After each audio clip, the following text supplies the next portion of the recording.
Attention New York City listeners, I'm excited to share 2 upcoming live This Is Taste tapings that I think you're going to like, taking place at Rizzoli Bookstore in Manhattan's Flatiron District. On April 8th, I will be joined by Barbara Costello, better known through her Brunch with Babs social accounts.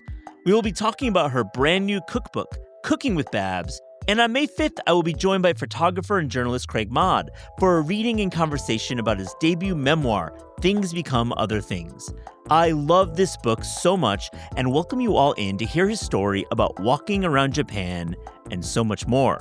Tickets are available at the Rizzoli website, rizzolibookstore.com. I hope to see you there.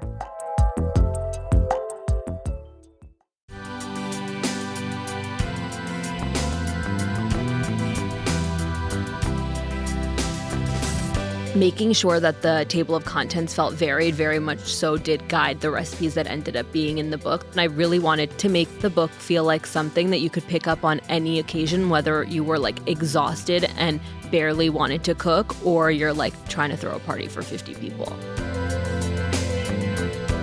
This is Taste. I'm your host, Eliza Barbanel.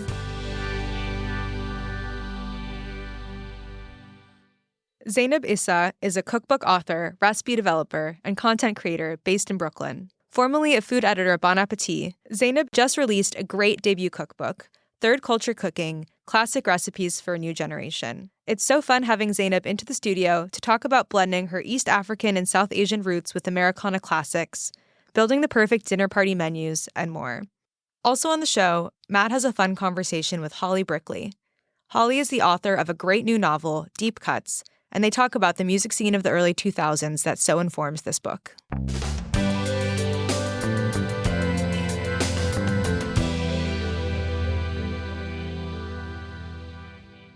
Zaynab Issa, this is Taste. Thank you for coming on the podcast. Thank you so much for having me. We were just chatting off mic about your post-podcast dinner plans, and I think you should tell the world because I'm very jealous and I wish I could crash.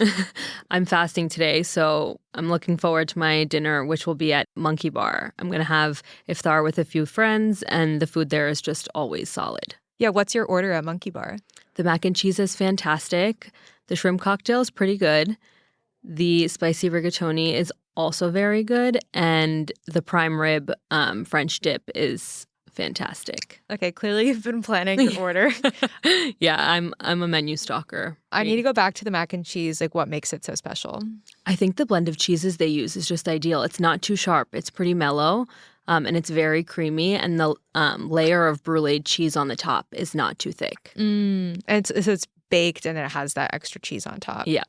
Wow. Okay. I feel bad for making you talk about food on a day that you're fasting. No, I love it. I used to watch Food Network exclusively in Ramadan when I was younger. Like that would be the only thing I want. Like I still do watch like more food content than usual when I'm fasting. Do you feel like it's kind of scratching an itch even if you can't eat it? 100%. Like it's making me hungry. Like the physical reaction is definitely not helping, but like in my mind, I feel like I'm interacting with the food in the way that I want to be. I'm very curious what your Food Network rotation was like when you were growing up watching. Who were you seeing? Definitely Ina Garten. She was like the one that we would keep replaying. Sandra Lee we would watch. That like semi-homemade like style is very much so still something I think about, and it's influenced me for sure. But we used to just like laugh at how much alcohol she would put in everything. Yeah, all the butter too. Yeah. And then Rachel Ray sometimes. That one like always felt a little bit more utilitarian in a way that like just didn't apply. We were like kids and 30 minutes felt like a 30-minute meal didn't feel like something that was useful to us. Yeah, we were what looking is for the time? Cake. Yeah, exactly. And then Giada De Laurentiis for sure. All like the pastas she would make, we would like me and my siblings would be drooling over. Yeah. Heavy hitters the whole way. Yeah. I was really into Iron Chef as a kid. Did you ever watch that? Yes, of course. We watched it. Competition shows always freaked me out a little bit. Yeah. You wouldn't ever do one? Definitely not. But I did love watching them. I especially loved watching the like baking like competition shows that used to be on like really late at night. Those were great.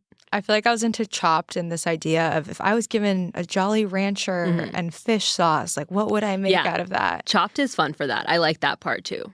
that like creative thinking part. It's more the like cooking on a timer that freaks me out. Yeah, we don't have to get into that. While we're talking about kind of childhood and growing up, I always like to ask my guests just give a little bit of context into who they are and kind of how their food perspective has been shaped. If there's a food memory you have from growing up that you think is impactful to you. Yeah. Okay. So I'm the child of Koja immigrants. So my parents immigrated from East Africa to America in the 80s. And then I grew up in New Jersey, and my grandmother lived with us, and she really shaped my perspective of food. And I think having so many people in the house, I also have 3 siblings. And for a lot of that time, my grandmother's other daughter, my aunt, was with us, and my grandfather. So there was like 8 people in the house minimum growing up. And I think having so many people in the house made food such a central part of like being in the house. The kitchen was like where we were all the time. I have so many food memories in my mom's kitchen, but I just remember like being my grandma's sous chef, like just sitting there doing all of the chopping that she couldn't do with her like arthritis hands. And I think that's like what really made me fall in love with cooking, is that I love, like, I actually find the labor behind cooking to be really joyful. Meditative. Yeah, exactly. It's like, it's cathartic, and also I think I've like become obsessed with the process of things. Like the finished dish doesn't really excite me as much as like doing all of the steps. And I think that's from just spending so much time doing all of the steps with her. So she really made me love cooking and food. And then it was just something that was constantly around in my family. Both my parents are foodies, I would say. I'm very curious, did you volunteer to be your grandma's sous chef, or was it just kind of foisted upon you? I think it was just something to do. Yeah. Like, I think I was like a busybody child. You know what I mean? And I would get bored, and that was like what was happening. You know what I mean? The TV was on in the living room, and I could either like fight one of my siblings for the remote, or I could like meander into the kitchen and like get like a fresh roti with butter and sugar that she was probably making. Easy choice. Exactly. Do you know if your grandma had a strategy for cooking for large groups of people, or was it just kind of her default way of cooking? It was like my grandma woke up and cooking was just like all she ever did. It was like she woke up, started cooking. There was things that we would eat on Thursday that were in the works for Monday. Like it was very much so like her own restaurant in a lot of ways. Yeah. Which, like, thinking back, I'm like, damn, like I can't even do that, you know? Well, not yet, but maybe when you're a grandma, you'll have developed. I always feel really like cooking is such a lifelong skill. True. And I look forward to aging, because if I think my food is good now, then imagine when I'm grandma age. 100%. I do think I will be able to like pull some things off by then, I hope, at least. So you said that your family are Koja immigrants. Can you tell me a little bit about like what that means, and if there are any kind of foods or techniques that you think of as being central to that? It's a group of Indians that converted from Hinduism to Islam, and then their migration pattern is kind of varied, but there's a lot of them that migrated from India to East Africa over the generations, both through British colonial like rule and just for trade reasons. That whole like between Asia, the Middle East, and East Africa, because there's so many coastal towns, there's a lot of like the spice trade routes and all of that connect those regions. And so my parents belong to that ethnic group. I consider myself part of that ethnic group as well. And then the American bit is obviously because they immigrated here. Both of them, like their entire families immigrated, actually. So we don't have very many people still in East Africa. We do have some family in India, and my dad does have both my parents have extended family in East Africa, but their immediate families all moved.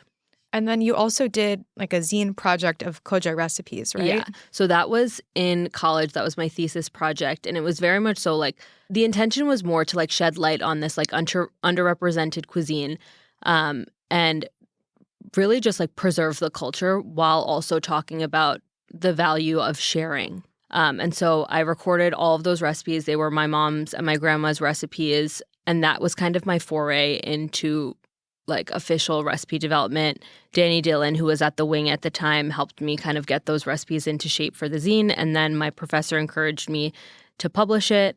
And that's kind of how my like career in food media started. I really like that your career in food media came from this desire of preservation and like honoring history. I think that like so much of contemporary food storytelling like should be about like talking about these ways that traditions have developed and changed over time. 100%. And then in your book, you've kind of continued to do that in different ways. Yeah. Which is really special. No, that's like that was one of the main goals of the cookbook, but I also wanted it to serve like a more useful purpose. And I feel like a lot of the recipes in the zine, I found like that I made them on certain occasions because of like the time commitment or the ingredients. Like there was always something that made them less accessible. And I think that's really lovely that you like reserve them for special occasions. But in the book, I also wanted to figure out a way to incorporate those stories into more regular use cases, you know? And that's kind of where like third culture cooking came in, because whereas the zine was very much so Koja cooking, it didn't really speak to like my style of cooking and like the way I cook and what I'm interested in. So I found that like I was like, okay, I consider myself like a third culture kid, and that means that like my cooking is also third culture, like naturally.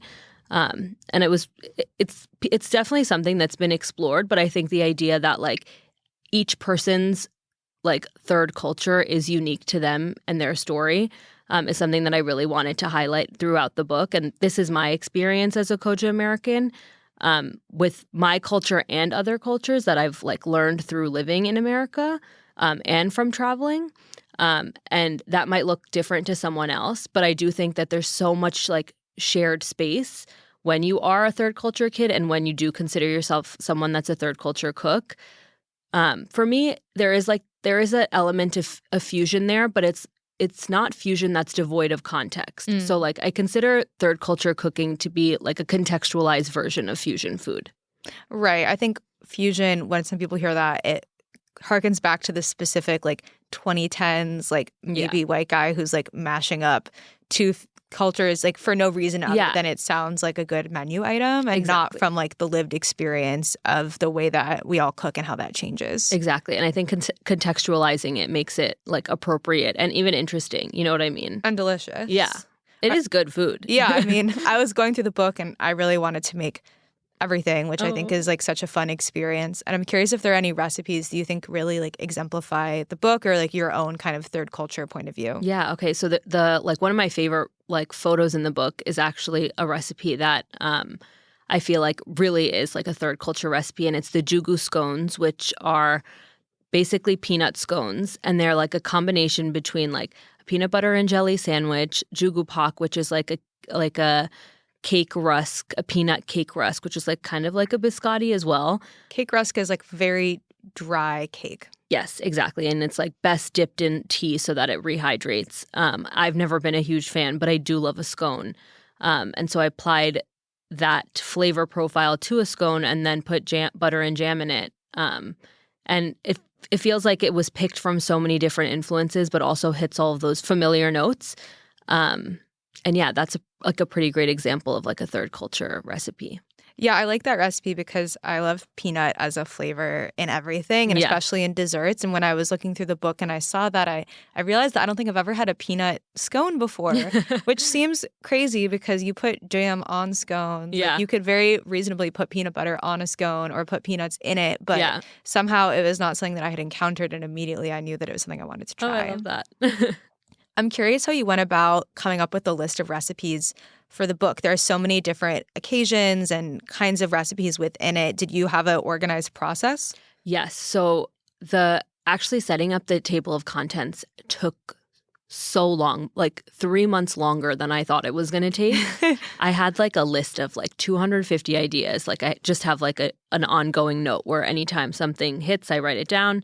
And I think my experience in editorial taught me to kind of cut out repetition and organize things accordingly. And so I just kept going through the list and like, okay, no, there's 3 short rib recipes. That's too many. We only need 1. Okay, you don't have a ground beef recipe. Make sure you get that in there. Like making sure that the table of contents felt varied very much so did guide the recipes that ended up being in the book. There's so many recipes that I didn't end up including that like I still feel a desire to explore. They just didn't make sense within the context of the lineup. And I really wanted to make the book feel like something that you could pick up on any occasion, whether you were like exhausted and barely wanted to cook or you're like trying to throw a party for 50 people.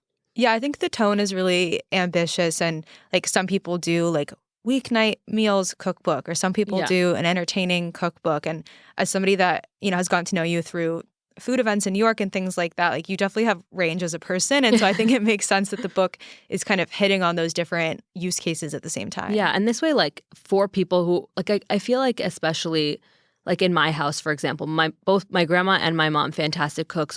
My sister's fantastic cooks. Cookbooks, not really something we had.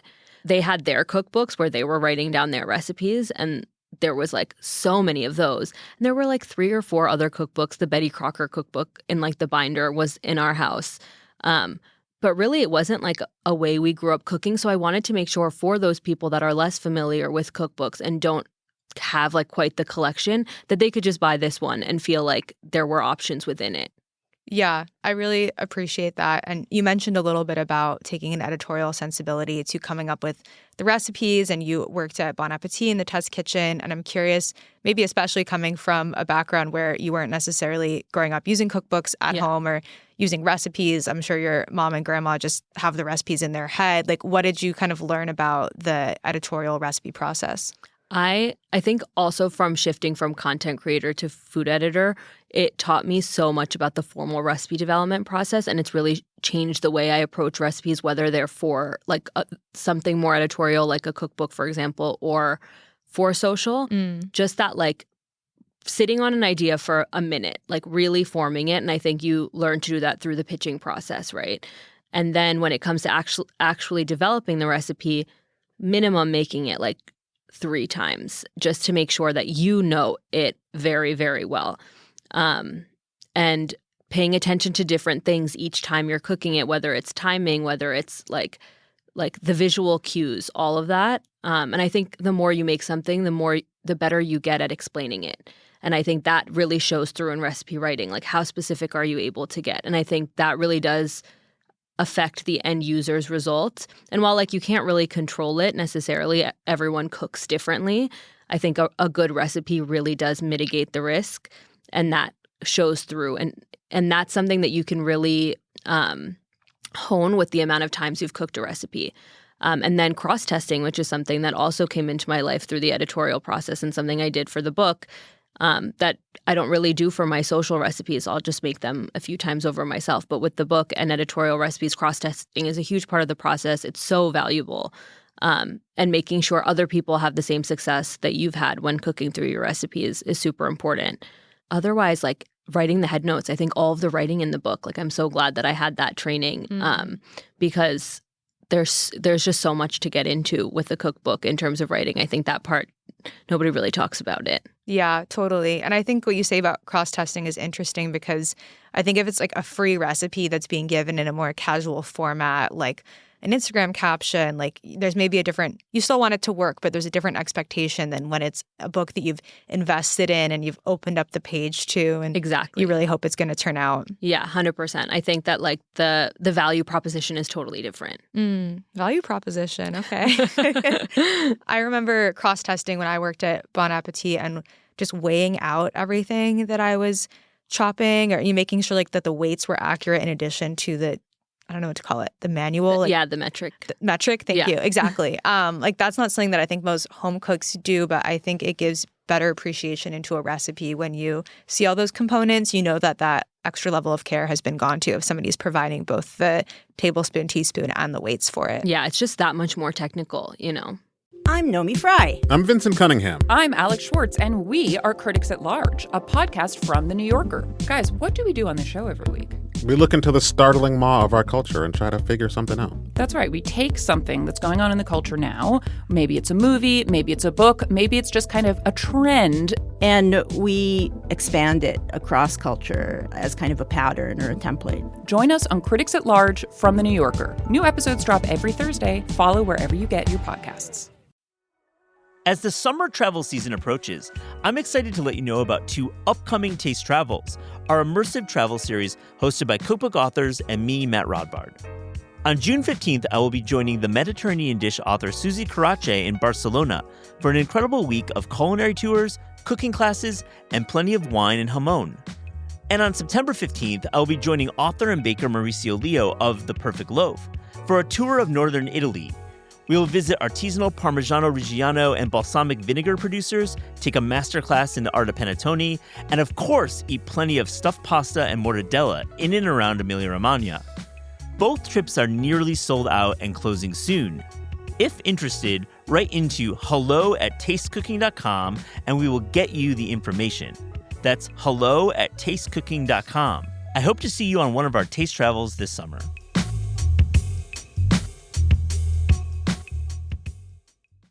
So I want to talk about the photo shoot process for this book also, because it's so gorgeous. Thank you. Also, my friend Pearl food styled it. You tried some of this stuff, right? I did try some of the that. stuff. She brought me all of the leftovers. But I'm curious what it was like for you to kind of embark on the visual side of the book, because it's such a visual book. Yeah, I think similarly through the editorial experience, I really paid attention to what setting up a shoot was like, the reference notes, the styling notes, all of that, and applied the same kind of format to my own book. I had styling notes, reference photos for every single recipe, prop stylist notes. Everything was very laid out in that way. There was a deck slide for every single recipe with inspo photos and all of that. And when it came to choosing the team, I think also from the editorial experience, I knew exactly who I wanted to use. Pearl, I had so many fantastic experiences with Pearl, in the test kitchen. Her energy while she was cooking, which cooking for a photo is so stressful, especially at BA where they're packing in a few recipes in a day and you have maybe an hour to get the photo done, And they're all different kinds of recipes. Exactly. And there's different levels of prep required and stuff. And the way she was balancing chatting with us and getting the work done and then also producing a gorgeous dish at the end, I was this is the vibe I want on set, and this is what I want the photo to look like at the end too. Anytime Pearl food styled one of my recipes, the photo was fantastic. All of my favorite food photos for my recipes for my time at BA were done by Pearl. Wow. I mean, we're just Pearl fans. I did an episode with her on the Taste podcast, which I'll link to in the show notes in case anyone is wondering who this person is. I will listen to it. Yeah. Pearl's a artist. And then where did you shoot the book? We shot it at my apartment at Rhythm Zero in Greenpoint for a few of the photos, and then at my parents' house in New Jersey. Yeah, I really did love the portraits of you sitting at the table with your mom. Yeah. All of those kind of textures and details that come together. Yeah. We actually talked about not making the book feel too thematic, because I feel sometimes you'll flip through a cookbook and the aesthetic is so strong that it starts to feel repetitive. Yeah. You know what I mean? Where the style is so distinct that it's repetitive. And I really wanted that when somebody flipped through this book, that your interest would be remained, that no two photos would really feel the same unless they were served together. And I think that was something that the team was a little apprehensive of first, and then the prop stylist was no, yeah, I think that's a good idea. And the whole book kind of has a distinct aesthetic and energy for sure, but it's very varied between the recipes. And I think that makes flipping through it really interesting and hopefully makes people excited to cook each dish and not just the first one they find, Yeah, I think another thing that struck me as being varied in the book is these sample menus that you have throughout it, for different occasions, for a dinner party or a night in. And some of these menus, I'm damn, Zaynab is cooking 10 things for a dinner. Honestly, it's more to provide options. I would probably pick 3 of those and go from there. But the intention is more that if you wanted to do the most, you could. And if you didn't, you don't have to. But any relevant information, I'm providing it. Yeah. Was it fun to sit down and think about what are all of the occasions in which someone would be cooking from this book? Yeah, 100%. And I love to see there were actually more and we had to cut them for space, but I love to see how many were applicable. You know what I mean? Mm-hmm. And which ones kind of felt flat. I think game day was one that I didn't have enough to make it make sense. But that makes sense considering I don't really watch sports and I'm not really hosting for sporting events. Have you ever hosted a game day? I've hosted the Super Bowl a few years ago. And I made the tandoori buffalo wings that are in the cookbook.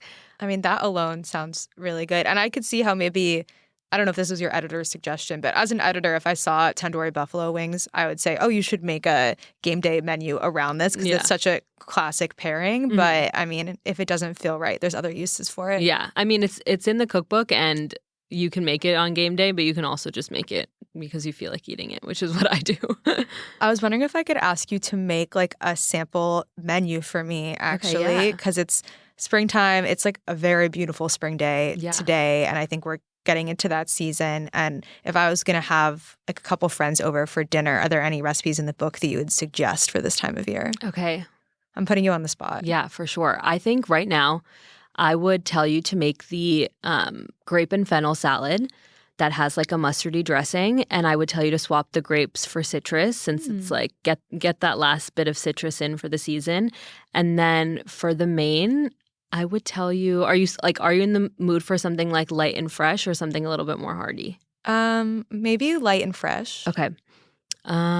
There's a really great seared salmon with a Thai-inspired cucumber salad. And the dressing is just so nice to spoon over rice too, so maybe that. And then for dessert, if you get like your hands on a carton of Harry's berries, it's a weird recipe for me, but it's also very nostalgic. It's called Strawberry Delight, and it's basically got like a cream cheesy mousse with Ritz crackers and like macerated strawberries. It's very simple. It's kind of like trifle-esque, minus the cake, but it's very good. It sounds very retro. It is. Where did that idea come from? My mom. That makes sense. Yeah. Don't tell her I said that. She came up with the name too. It sounds very contemporary and fresh. I love that idea.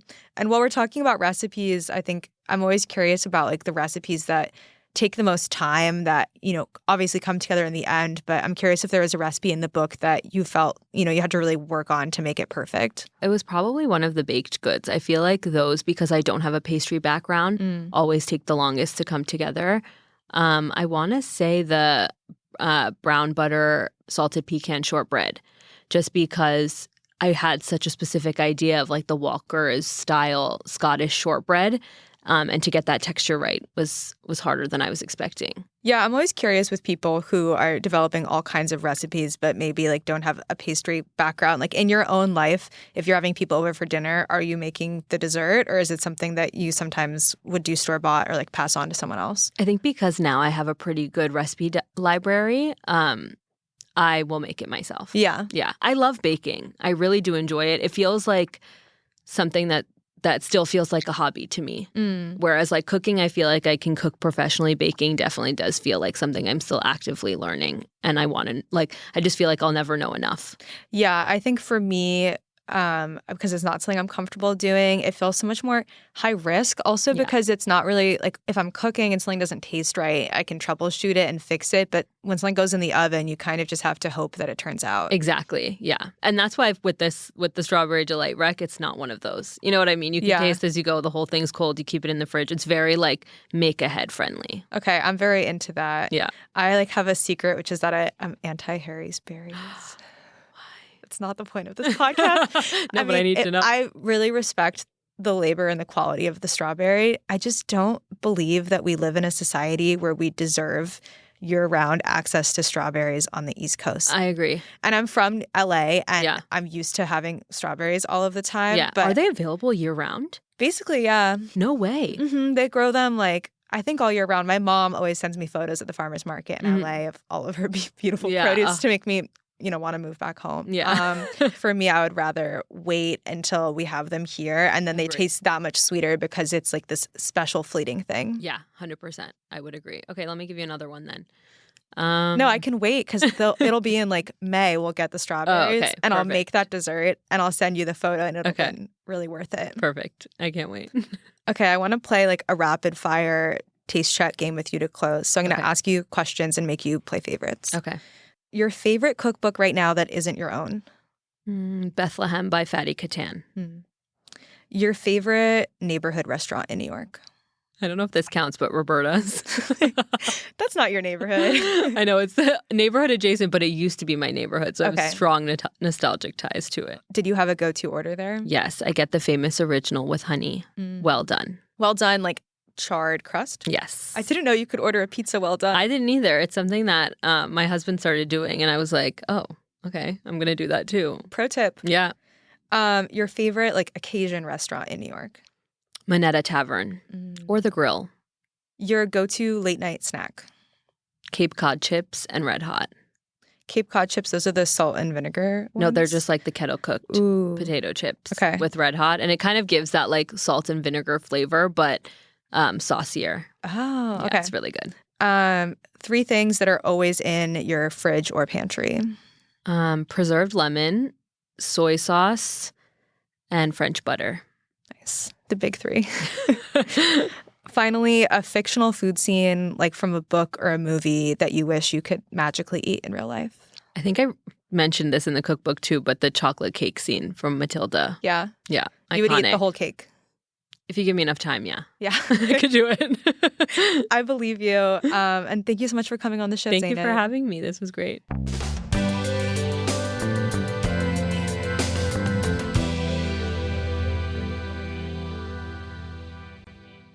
Holly Brickley, welcome. This is Taste. It's so great to meet you. How are you? I'm great. Thank you so much for having me. This is thrilling for me. I love your novel, Deep Cuts. I read it in a couple days. It's out now. We'll talk about the Hollywood connection. We often cast novels in real time while we're reading them and wait years or never for real casting. But you literally just have a movie deal for this book, and it's amazing. And we'll get to that. But I want to first ask you, this is a little different. We're not going to dwell on food. There will be some food elements, but on our show we talk a lot about fiction because we love it so much. But when you're back in New York, you lived here for your graduate school, and you spent a lot of time in New York. Where do you like to go out? Well, I lived in New York when I was very broke. Yeah. I was a student. So for me, my nostalgic New York thing is cold sesame noodles from a Chinese place, which don't exist on the West Coast. That's not a thing. Very rarely you can find them, and they don't taste right. They don't have the right kind of chewy texture. And so, that's always my first thing. It's just find some random Chinese place and get the cold sesame. Cold sesame. So you live in Portland, in such a great food city. I know. But you're just not getting the sesame noodles there. No. San Francisco, you can't find them. Yeah. It's not the same. Is there one restaurant in Portland that's just deep, close connection to you? There are so many good restaurants in Portland. I love Jacqueline.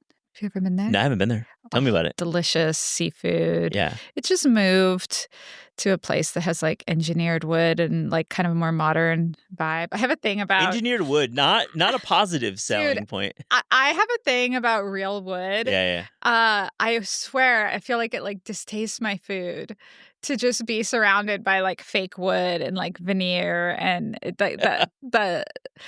the acoustics of the place change, the vibe changes. Anyway, I like an old creaky restaurant vibe. It needs that bones in it. It needs that feel like there's lived in, not the pressed polyurethane wood. Exactly. Yeah, I get that. But Jacqueline is still an amazing place. They remodeled with the bad wood, but the restaurant still. The food is still amazing. All right, cool. Yeah. So you can forgive them for their design techniques. Great. Yeah. All right, well, let's talk about Deep Cuts. I love the book. I want to keep it spoiler free, obviously, because you need to read this book. But I'd love for you to set up Percy, the narrator, the protagonist. She has a deep relationship to music. She listens to music. She's a songwriter, but not a musician. She writes about music. And just tell us a little bit about your protagonist. So, she has lots of opinions about music. Oh, yeah, of but course. no real talent for it, which I know is a lot of people. Yeah. Probably you and I both know. 100%. You and I maybe are. Yeah. Percy is definitely born from my rib. And she also uses music to make sense of her life. She listens very closely to lyrics and melody, and is always analyzing songs. So because it's first person narration, there's a love story in the book between her and the musician Joe, but the love that Percy has with music sort of becomes the other love story of the book. And what Percy's life evolves in the book. And what I really like about the book is that you start in Berkeley, on the campus of UC Berkeley in the year 2000, and it spans many years. And you see Percy change and her musical tastes possibly change. When you're writing this novel and you're looking at this time frame of like 2000 to 2015 or so, or even into modern time, no spoilers, how do you think about how music and rock music changed? Whew. It's I wanted to focus on the songs I loved. That's all I wanted to do. So I wasn't really thinking about that while writing the book. I was thinking about and this a lot of the songs are like Joni Mitchell and Neil Young, and older songs. Nina Simone's cover of "Just Like a Woman" is a big one. So it wasn't really about like the aughts specifically Yeah. that in terms of music and how the music might be different, but the technology of the time ended up being really big in a way that I didn't set out to explore that, but the way that everything felt different, just writing a scene set in 2000, the way that people were looking each other in the eye, the way that No phones. no phones Yeah. was such a big thing. Yeah. And then we got iPods, which I believe to be the most glorious moment in modern technology, when you could have thousands of songs on a device in your pocket, but your boss couldn't email you on it. I just wish we would have stopped there, honestly. It was the best moment. And it was so exciting. I felt like things were happening that were exciting all the time. There was the music blogging era. There was MySpace, which was like this like Wild West playground. The technology was changing and giving us new things, but it wasn't pulling our attention away from each other. We hadn't yet become our data. Exactly. Well said, Holly. I really appreciate that, having graduated college in '02 and written about music at the turn of the century like that, and really thinking about this era when, music really affected us in a way that is different now. And there really isn't a monoculture now, right? Music is so spread out and genre-wise. And we'll get into a few of the artists that I want to hear. I want to hear your Chapel Rowan take. That'll be for later. But like back then in 2000, take our listeners back. Like there were like massive bands, and then there were like middle bands, but like everyone was talking about the Shins. It felt like. Everyone in our world. Okay, Yeah. maybe that's it. But yeah. it's true, because Pitchfork was so huge, Sure, right? It sure. just, as soon as Pitchfork anointed something, and it was good. Like it was good at picking those bands, I think, for us. So yeah, everyone would just get on the Shins train, and we'd all have things to talk about. Interpol. Yeah. It was all it was like a mini monoculture. Great way to say it, because there was obviously pop music, Right. but then the indie rock of the 2010. I think Lizzie Goodman's book, Oral History of that era, is terrific assessment of how music was so different then. It's great now, though. I'm not going to be one of those older guys who says music isn't good now. Are you? Are you gonna? I just got old in the sense that I pay less attention to it. Yep. I'm busier. But yeah, I love Chapel Roan. Cool. Let's talk about The Deep Cut. And it's the title of your book. It's a terrific title. And Percy is of the deep cut. And I think in the narration and in the songs that you cite, there are many deep cuts, songs that maybe aren't as well known. But I want to hear about your definition of what makes a great deep cut. Yeah, because Percy has some deep cuts, but then she also has like "Hey Ya" by Outkast. Yeah. So Percy has this thing about how deep cuts are. Well, just in case anybody doesn't know, a deep cut is like an obscure song, not the obvious single from the album, but maybe an outtake or a B-side or just an album cut that didn't get much play. Percy kind of resents the attention that deep cuts get from the sort of college music snob world. Yeah. And because it's a thing, there's always some dude, usually a dude, saying that this song was better, or their first album was better. And it has always annoyed me, because usually there's a reason, like I don't know, Don't Dream It's Over by Crowded House is like the Crowded House song that we all know because it's a fucking masterpiece, you know? Like, it's to fall over each other trying to say that, like, some random track from a Crowded House album is better than that song is just stupid. So anyway, Percy has a thing that she wishes deep cuts could mean something totally different, something that has nothing to do with anyone else's opinion, and is just, how deep does it cut? How close to the bone? Yeah. How long do you feel it? So that's what I like to think of Beautiful. it as. What so well said. And yeah, I think there was an era, maybe still today, is like it's kind of like flexing your music knowledge by picking that seventh track and being like, this is the guy, this is the one. Yeah. Can we talk a little bit about the Shins, though? Can we just go there? Oh my God, I love the Shins. Well, your book really, I love them too, but I had not listened to the Shins' O Inverted World 2001 album top to bottom in probably a decade, which is my mistake. I love James Mercer and I love his other projects too. He's such a great songwriter. But you reminded me about Weird Divide, and Percy has a connection to the song, and I love that song. And tell me your take and your opinion of O Inverted World. And listener, if you haven't listened to that album, you got to do it. Yeah, it was just so magical. It was like this new version of pop to me that was taking elements of the Beach Boys but translating it for indie, for that indie modern moment, which was, you know, sort of like that things were happening with Elephant Six and other movements that where melody was becoming really important again, which it wasn't for much of the 90s. But then the Shins did it in a way that was a little bit more polished than a lot of the like Apples in Stereo of Montreal, like really big melody bands, but really not musically as strong. Yeah. The Shins were a more sophisticated version of it, I think. Yeah. Well said, and it's true, and you know, you see a band like a Vampire Weekend come a decade later, coming from the conservatory background and really having the musical chops, and I feel the Shins crawled so Vampire Weekend could walk, you know, in many ways. I love that band. Me too. And really deep cuts for anyone who was listening to music closely for 2000 to 2010. Damn, there's so many great memories there. Must have been fun. Are you listening to music constantly while you're writing the book? Yeah, I was.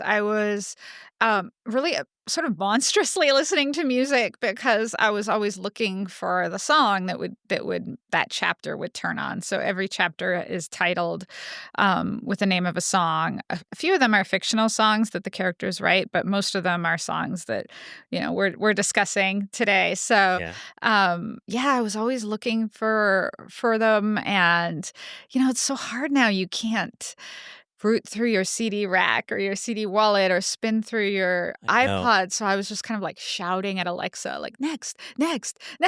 Oh my gosh, that's so grim when you say that way. Yeah, I look back at my iTunes sometimes and I have got the physical still. Luckily, it hasn't gone away.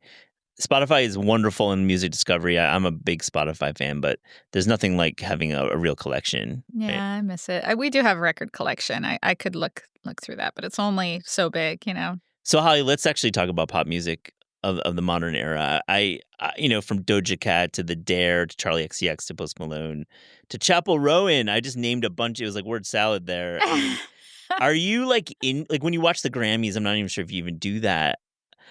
What do you think about this modern pop landscape? Yeah, some of it is like Greek to me. Yeah, me honestly. Too. And that's embarrassing to me. But it is what it is. I love Chappell Roan. I love Olivia Rodrigo. Charlie XCX is not giving me that feeling I just described with the deep cut. You know, like it's just not. And maybe it would if I were younger, you know. So I don't begrudge any of it. It's just like not speaking to me. Yeah, and I think you're right. Like it's definitely maybe for a younger generation. It's also the vibes. Yeah. Air quotes. I mean, it seems like music right now is about setting the vibe as much as it is about lyricism. And I think Percy, and by extension you, really care about lyrics. I do. You're a lyrics person. I do. And speaking of that, an artist that I feel does it all, and somebody who I believe, in my opinion, is not as popular as she should be, is Fiona Apple. Uh-huh. And I think you have a beautiful section in the novel about Fiona Apple. And I just want to take this opportunity to ask you about Fiona Apple and what Fiona Apple means to you. Yeah. Well, she had that moment in the pandemic, right? With the Fetch the Bolt Cutters album, which was Yes, she did. You're right. Yeah, it was big, and it was almost one of those monoculture moments for me where I felt like we were all listening to that. Yeah. And it was so special. I loved that album so much. To me, that and her first album are her best albums. Yeah. Yeah, Fiona is 100% just committed. She's like always herself. She's always doing what she feels to be true. She's not interested. She's not dialing anything back or afraid of being maudlin. Or that's I think her real superpower. Yeah, and like musically too. Yeah. Playing. I would say in a style, especially in the earlier albums, this piano-driven, emotive pop music that really strips things down, but then with that vocal talent and that iconic vocal power, it's it really makes you get emotional listening to her music. It's very Tori. The way you just described that sounds like Tori Amos too. Yeah. Both of them using the piano like percussively and not being afraid to be just insanely emotional with their vocal talent. Yeah. I'm you reminded me about the pandemic moment because I totally blocked that out because yes, the pandemic. But right. You forget about like, wow, that was really big in 22, Yeah. But I'm happy to be reminded that actually maybe younger generation listens to Fiona Apple. I hope so. I hope so. Oh, she has such good messages for them. There's a line in that song Fetch the Bolt Cutters. She said she's remembering, kids being mean to her and when she was younger. And she says, I'm ashamed of what I've done, what I let get done. They stole my fun. They stole my fun. I think that's just the most powerful. I'm getting goosebumps right now thinking about it. Just those moments when you look back on your life and you remember like worrying about what other people thought, like stole your fun. Yeah, and fun is what you should be experiencing as a young person. Totally. I want to talk about the music blog era, and I had blogs and I wrote about music before food, and I just have a deep connection myself to this era, and I think your character Percy taps into this a bit in the novel. Percy has a blog, and it has a following, and take us back to that era when the music blog, published on WordPress or Blogger, actually was like the most important journalism being done in music. Rolling Stone, they were recruiting people who ran bloggers to write in the pages of Rolling Stone and Spin and et cetera. I mean, Spin's staff was filled with bloggers. It's amazing. I feel like I want you to take me back. I feel like you know more about it than I Well, I'm just reading the text and I'm like, you clearly were tapped into this milieu in a way that I'm like, I feel seen. Yeah. I was sort of just a consumer of it, and I found it very useful as a writer because it was getting us all on the same page, like we talked about a little bit, like that mini monoculture, but it was so democratic. It was kind of coming from our peers, and you could find the person that you could find the people who had your taste. So one I remember following religiously was some guy named Flux Blog, and he wasn't one of the really big ones. Oh, I followed that. It was great. Yeah, but he was great, right? 100%. He and I had the same taste. He liked Steely Dan and New Pornographers, and like nobody else likes Steely Dan, or still doesn't. I don't know. Stop it! This show is pro Steely Dan. Is it? Oh my! I've seen Steely Dan 3 times. Me too. I never saw Walter Becker though, so. Oh really? I missed the Becker era. That's too bad. Yeah. No, I've seen Steely Dan probably 10 times. Embarrassing. Okay, so let's just take it aside. We'll get back to the bloggers. Top 3 albums, please. Of Steely Dan. Yeah, we're just going there. Number 1, Asia. Please, thank you. No. Kitty Lied and Gaucho. Yeah, Gaucho, Time Out of Mind, top 3 song for Steely Dan of Gaucho. Yeah. Yeah. Oh my God. We could go all day. People love Steely Dan, actually, the younger generation. Really? I think so. Yeah. I saw them at an outdoor festival, and it was young people were there, which was that's rad. so cool. Back to bloggers, though, I feel like you're right. Folks like Ultra Girl, the Modern Age, and the Modern Age Laura. She has a food blog now Oh, wow. out in Denver, and it's like a terrific. She's an amazing food writer too. It feels like you're right. Like but they had power. Yeah. Right. I think Percy sees that. Like there's like actual power when, I think blogging is not really, I mean, Instagram is power now, I guess, a little bit more. Which isn't as in depth and I don't know. Doesn't feel the same to me. Well, yeah, I mean, it's stripped away words. Yeah. And words are important. I'm glad we could go back to that.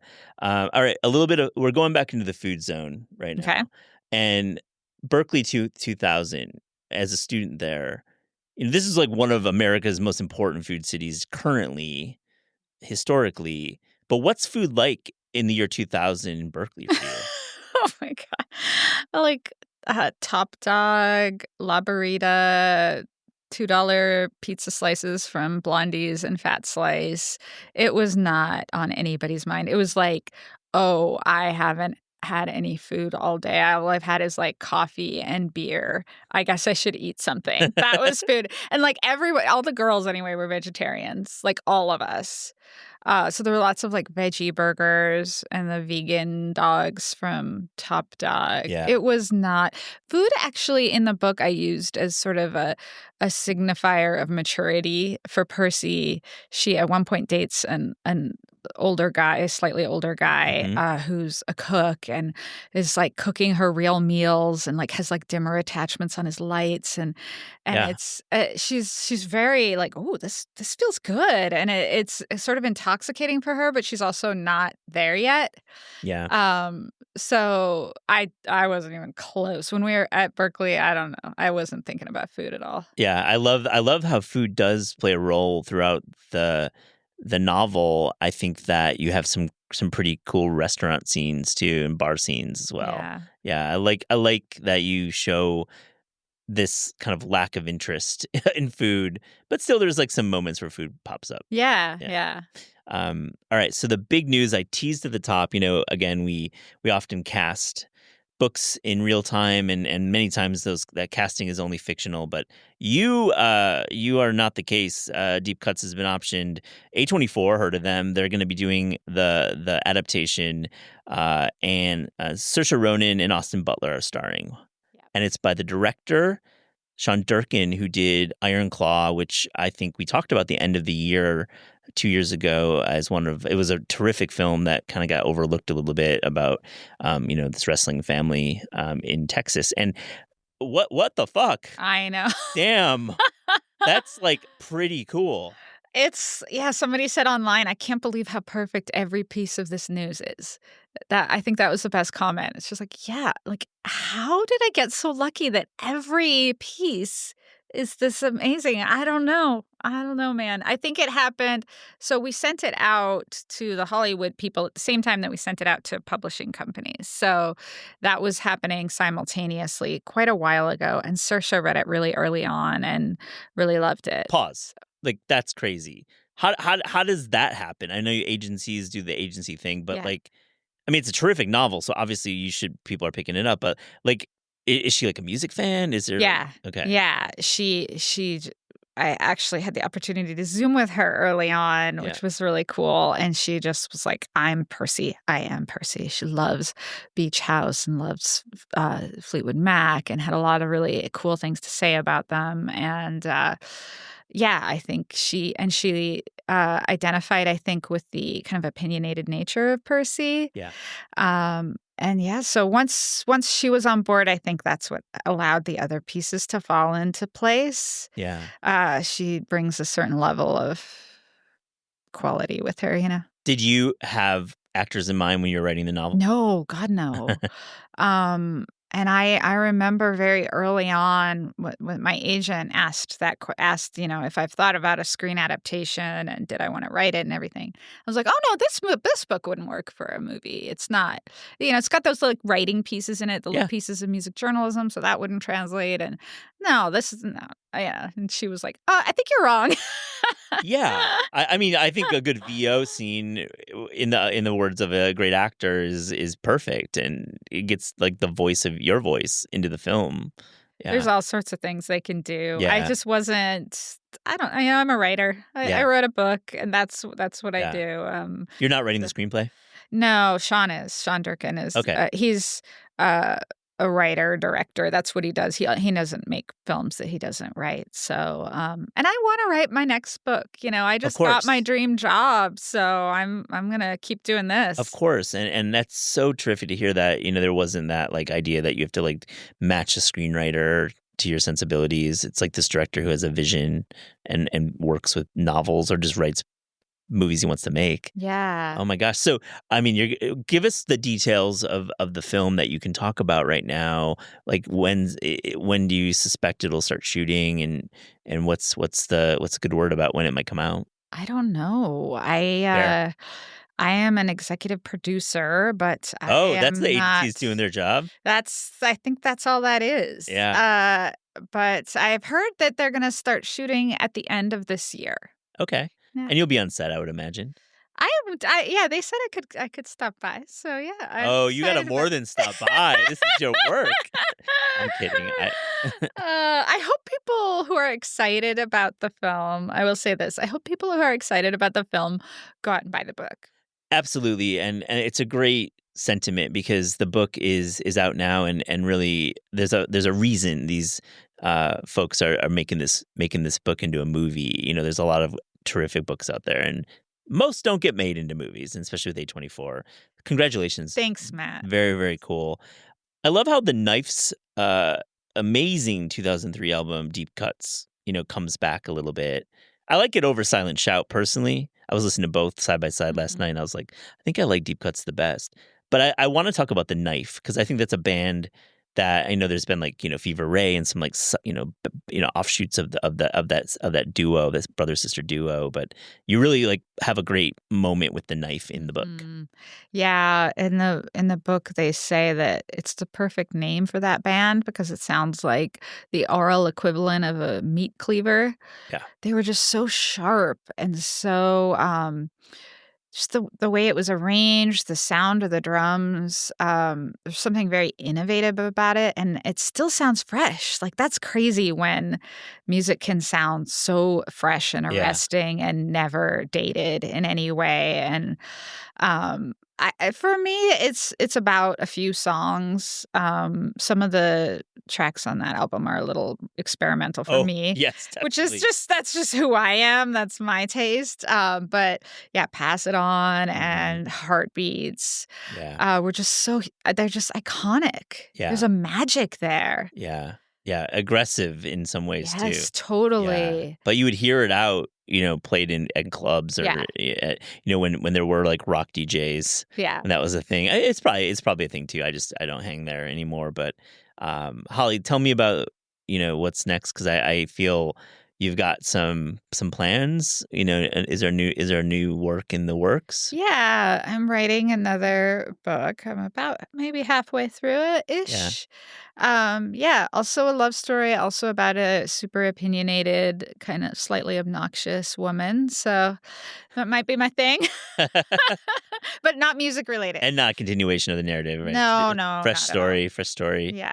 I love it. Have you thought about writing about food in a more like in a deeper way in your novels? No. Yeah. Sorry. No. It's there's no sorry. I think you got to know your strengths and what you're interested in. I come from a line of food obsessed people, and I don't know. I'm not. It's not really my thing. Certainly not for writing. There's so many people who do that really well. Yeah. Word. I mean, you do music really well, and when you're writing this new work, I mean, now that you've got this first one out, is it easier? It's a very good question. Yeah, in a sense, I mean, it's easier because now I know that it will be read. Yeah. Which is something that kind of keeps me going a bit more. Whereas this Deep Cuts, I really thought like 20 of my friends were going to read that book and they were going to love it. And that was kind of enough for me. Yeah. But that made it hard sometimes to find the time.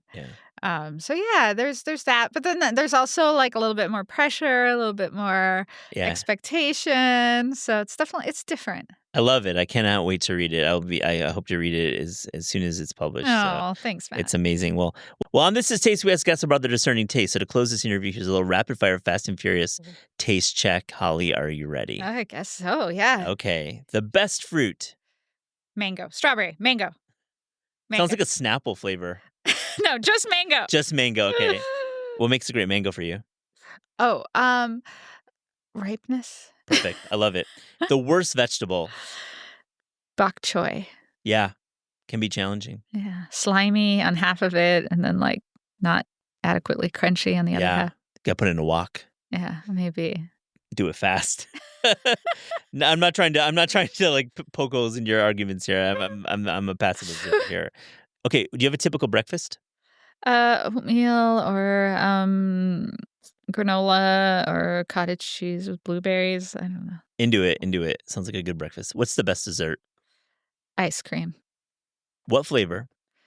My mom makes ice cream with fruit from her garden, like her strawberries. Yeah, that are just like real strawberry, like the best, ripest strawberries. Yeah. And then she makes her own ice cream. Is your family still in Canada? No, my parents are originally from British Columbia. Yeah. They moved to Canada in 1970 and stayed there for 35 years, and now are back in San Francisco. So, but they have a little garden back there that they mostly live from. Oh, beautiful. Yeah. Sounds like a nice life. Yeah. Is there a restaurant you wish you could bring back from the dead? It's like the whole of San Francisco for me. I'm going to say Tiku's, which was a really cool, authentic buckwheat crepe place in the Mission. Yeah. Everyone loved. Lots of old wood, Old wood. Had the aesthetic that you liked. Yeah. That you crave. No more of this artificial wood. We don't need these floors that have like this whitewash. Yes. Industrial feeling. It's because it's all the same. It's all the same. That's the problem. It looks like a pattern that someone made on a computer. And it's too hard. It feels wrong under your feet. Yeah. And the edges of the table are too sharp, and yeah, it's not good. Even worse than a restaurant with fake wood is a record store. Oh, yeah. When a record store has I'm all about the carpet of a record store, like old carpet. That's rad. But like anything that's like sterile in a record store, oof. Yeah, no. Rough. All right, a few more. When you're craving fast food, where are you going? In-N-Out. Oh yeah, you're West Coast. Yeah. Do they have those in Portland? We have one an hour away. Yeah. Near a kid-friendly amusement park that my kids love to go to. So it's like, all right, Enchanted Forest and In-N-Out. Oh, wonderful, wonderful trip. What's your favorite city outside America to visit for food? Paris? Yeah. Good answer. Went there for my honeymoon. Very nice, very nice. Last one, your favorite sandwich? The turkey sandwich after Thanksgiving. Yeah. Fresh turkey and the cranberry sauce. My family makes cranberry orange relish in a meat grinder. It's really fresh. Wow. Oh, they're like deep cuts with the recipes. Oh, yeah. Yeah. Yeah, I like that. Well, it's been such a pleasure talking to you, Holly. Thank you so much for joining This Is Taste. Thank you, Matt. Thanks for having me.